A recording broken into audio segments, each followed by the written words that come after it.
Chronicles of Narnia: The Last Battle. Chapter 4: What Happened That Night. The king was so dizzy from being knocked down that he hardly knew what was happening until the Calamines untied his wrists and put his arms straight down by his sides and set him back against an ash tree. Then they bound ropes around his ankles and his knees and his waist and his chest and left him there. That worried him worst at the moment, for it's often the little things that are hardest to stand. And that was his lip was bleeding where they had hit him, and he couldn't wipe a little trickle of blood away, although it tickled him.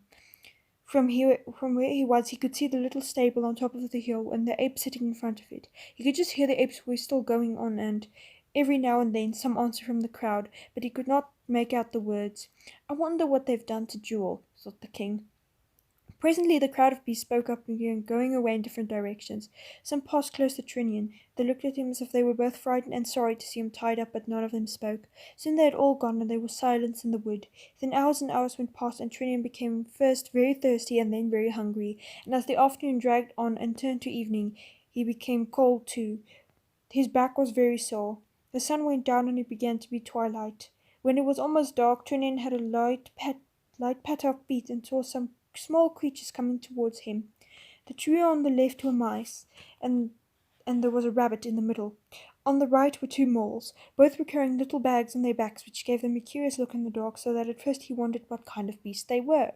Then in a moment they were all standing up on their hind legs, laying their cool paws on his knees and giving his knees snuffy animal kisses. They could reach his knees because Narnian talking beasts of that sort that are bigger than dumb beasts of the same kind in England. "Lord King, dear King," said the shrill little voices, "we are sorry for you. We daren't untie you because Aslan might be angry with us, but we brought you our supper." At once first the mouse clambered up nimbly up till he was perched on the rope that bound Trinian's chest and was ringing his blunt blows in front of Trinian's face.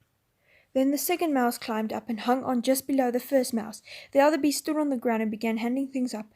"Drink, sire, and then you'll find you are able to eat," said the topmost mouse, and Trinian found a little wooden cup was being held to his lips. It was only the size of an egg cup, so that he had hardly tasted the wine in it before it was empty.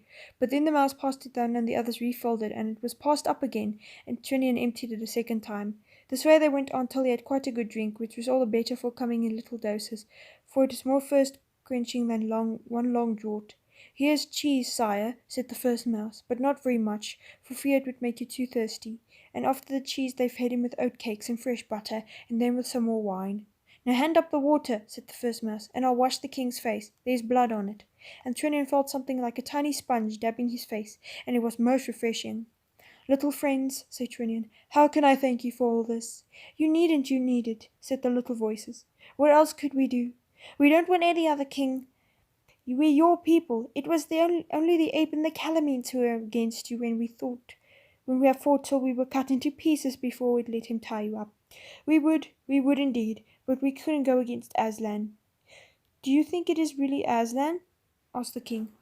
Oh yes, said the rabbit. "He came out of the stable last night. We all saw him." "What was he like?" said the king. "Like a terrible great lion, to be sure," said one of the mice. "And do you think it is really Aslan who is killing all the wood nymphs and making all you slaves to the King of Calamin?" "Ah, that's bad, isn't it?" said the second mouse. "It would have been better if we'd died all before this began, but there's no doubt about it. Everyone says it is Aslan's orders, and we've seen him. We didn't think Aslan would be like that. Why, we wanted him to come back to Narnia." "He seems to have come back very angry this time," said the first mouse. "We must all have done something dreadfully wrong without knowing it. He must be punishing us for something. I do think we might be told what it was." "Suppose what we're doing now may be wrong," said the rabbit. "I don't care if it is," said one of the moles. "I'd do it again." But the other said, "Oh, hush!" and "Do be careful!" And then they all said, "We're sorry, dear king, but we must go back now. It would never do for us to be caught here."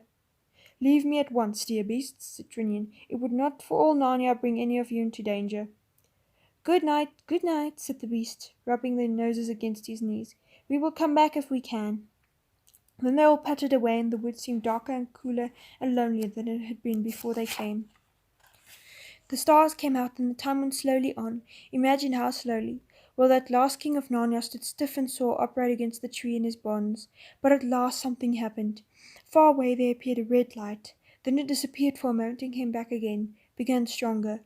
Then he could see dark shapes going to and fro on the side on his side of the light, carrying bundles and throwing them down. He knew now what he was looking at. It was a bonfire, newly lit, and people were throwing bundles of brushwood onto it. Pleasantly blazed it up, and Trinian could see that it was on the very top of the hill. He could see quite clearly the stable behind it, all lit up in red glow, and a great crowd of beasts and men in the fire, between the fire and himself. A small figure hunched up beside the fire must be the ape. It was saying something to the crowd, but he could not hear that. Then it bent and bowed 3 times to the ground in front of the door of the stable. Then it got up and opened the door, and something on 4 legs, something that walked rather stiffly, came out of the stable, and stood facing the crowd. A great wailing or howling went up, so loud that Trinian could hear some of the words. Aslan! Aslan! Aslan! Cried the beasts. Speak to us! Comfort us! Be angry with us no more! From where Trinian was, he could not make out very clearly what the thing was, but he could see that it was yellow and hairy. He had never seen the great lion. He had never seen a common lion. He couldn't be sure that Aslan would to look like a rather stiff thing which stood and said nothing. How could one be sure? For a moment horrible thoughts went through his mind. Then he remembered the nonsense about Tush and Aslan being the same, and knew the whole thing must be a cheat. The ape put his head close up to the yellow thing's head, as if he were listening to something that was whispering to him. Then he turned and spoke to the crowd, and the crowd wailed again, and the yellow thing turned clumsily round and walked. You might almost say waddled, back into the stable, and the ape shut the door behind it. After that, the fire must have been put out, for the light vanished quite suddenly, and Trinian was once more alone with the cold and the darkness. He thought of other kings who had lived and died in Narnia in old times, and it seemed to him that none of them had ever been so unlucky as himself. He thought He thought of his great-grandfather's great-grandfather, King Rilian, who had been stolen away by a witch when he was only a young prince, and kept hidden for years in dark caves beneath the land of the northern giants. But then it all had come right in the end, and 2 mysterious children had suddenly appeared from the land beyond the world's end, and rescued him so that he came home to Narnia, and had long and prosperous reign. It's not like that with me, said Trinian to himself. Then he went further back and thought about Rilian's father, Caspian the Seafarer, whose wicked uncle King Miraz tried to murder him, and how Caspian fled away to the woods and lived among the dwarfs. But that story, too, had all come right in the end, for Caspian also had been helped by the children, only 3 or 4 of them at the time, who came from somewhere beyond the world that fought a great battle and set him to his father's throne. But it was all long ago, said Trinian to himself. That sort of thing doesn't happen now. And then he remembered, for he had always been good at history when he was a boy, how those same 4 children who helped Caspian had been in Narnia over 1,000 years before, and it was then that they had done the most remarkable thing at all, for they had defeated the terrible White Witch and ended the 100 years of winter, and after that they had reigned, all 4 of them together, at Cher Paravel, till they were no longer children but great kings and lovely queens, and their reign had terribly sorry for that, had been the golden age of Narnia. And Aslan had come into that story a lot. He had come into all the other stories too, as Trinian now remembered. Aslan, and the children from another world, thought Trinian. They have always come in when things were at their worst. Oh, if only they could now. And he called out, Aslan! Aslan! Aslan! Come and help us now! But the darkness and the cold and the quietness went on just the same. Let me be killed, cried the king. I ask nothing for myself, but come and save all Narnia. And still there was no change in the night or wood, but there began a kind of change inside Trinian. Without knowing why, he began to feel a faint hope, and he felt so much stronger. Oh, Aslan, Aslan, he whispered, if you will not come yourself, at least send me helpers from beyond the world, or let me call them. Let my voice carry beyond the world.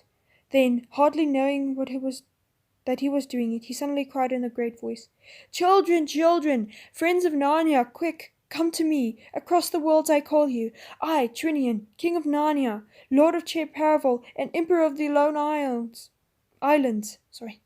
And immediately he was plunged into a dream, if it was a dream, more vivid than any he had had in his life. He seemed to be standing in a lighted room where more than 7 people sat around the table. It looked as if they had just finished their meal. 2 of those people were very old, an old man with a white beard, and an old woman with wise, merry, twinkling eyes.